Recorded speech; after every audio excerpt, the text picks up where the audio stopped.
धन आवश्यक है ऋषि अत्रि, क्योंकि धन मूल आवश्यकताओं को पूरा करने में सहायक होता है। किंतु जब कोई व्यक्ति इच्छाओं को आवश्यकता समझने लगे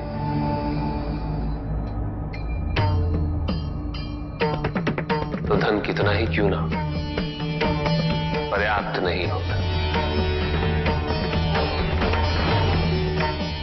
क्योंकि इच्छाएं अंतहीन है। इसलिए मनुष्य कभी ना समाप्त होने वाली इच्छाओं की पूर्ति हेतु धन संचय को ही अपने जीवन का लक्ष्य समझ लेता है।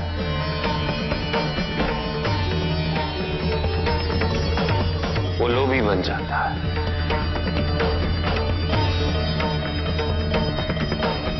वो भूल जाता है कि उसके जीवन का मुख्य लक्ष्य ईश्वर के समीप आना है।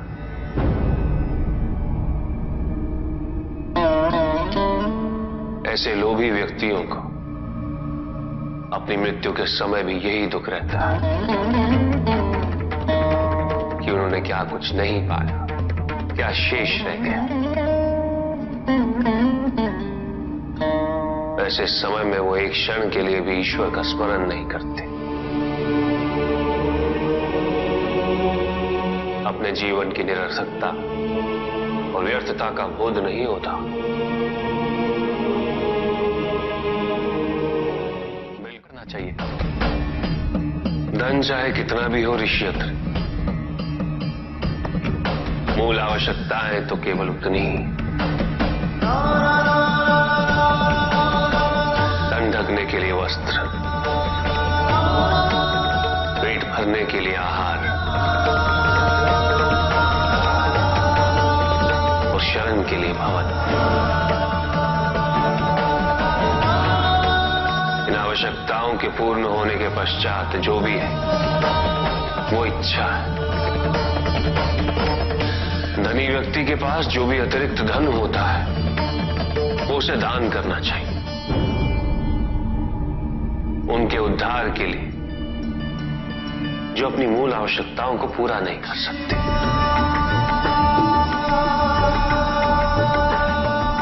ऐसा करने से संसार में समानता होगी, द्वेष नहीं होगा,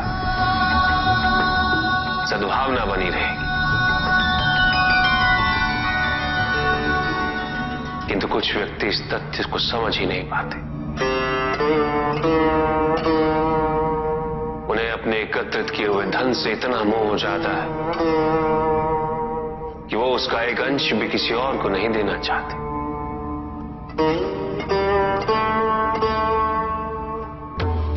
ऐसे व्यक्तियों की सूची में सर्वप्रथम स्थान कुबेर का है।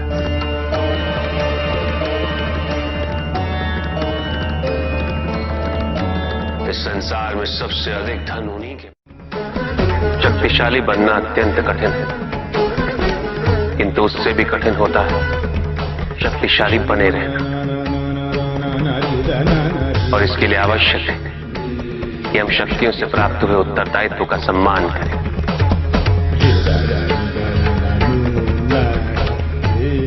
अन्यथा हम स्वयं पर निरंतर खो देते हैं और यह हमारे पतन का कारण बनता है।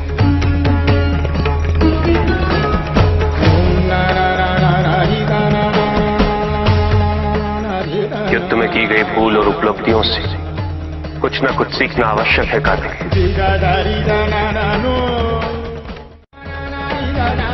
बुराई और अच्छाई के मध्य ये युद्ध निरंतर चलता रहेगा। आज एक अध्याय समाप्त हुआ है, कल दूसरा अध्याय आरंभ होगा।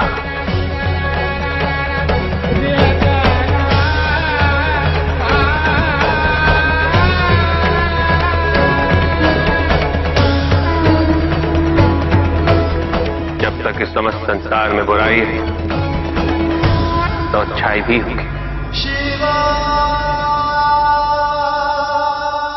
किंतु अच्छाई और बुराई के युद्ध में जीत सदैव अच्छाई की ही होगी। आध्यात्मिक कार्य के लिए शरीर को, सीमाओं को और अहम को तोड़ना और उसे पार करना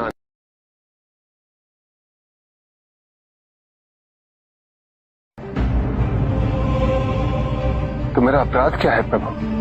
तुम्हारा अपराध था एक त्रिदेव को दूसरे से बड़ा समझना, उनमें भेद करना, उनमें तुलना करना।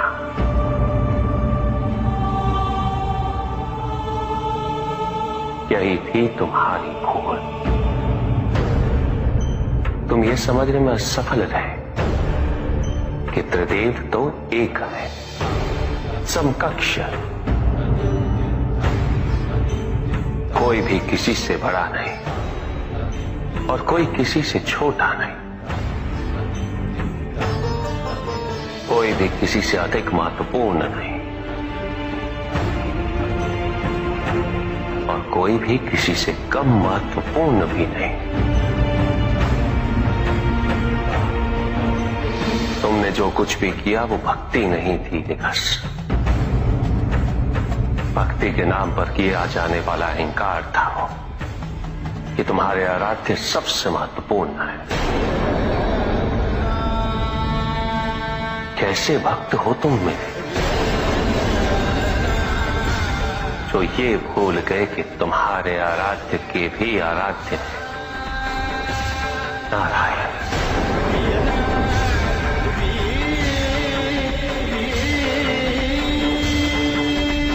भक्त यदि सच्चा तो उसके पास अपने आराध्य को पाने के अतिरिक्त ये सोचने का समय ही कहां होता है कि उसके आराध्य से महत्वपूर्ण भी कोई है या नहीं। वो तो प्रतिपल अपना ध्यान केवल अपने आराध्य पर ही स्थिर रखता है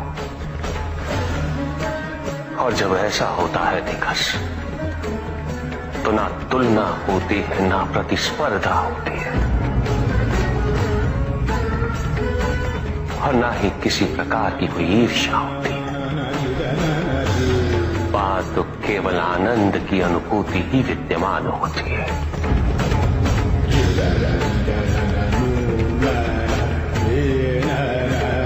यदि तुम ये सोचते हो कि यह समस्त संसार केवल मुझसे है तो तुम्हें इस संसार के प्रत्येक स्वरूप से प्रेम होना चाहिए था।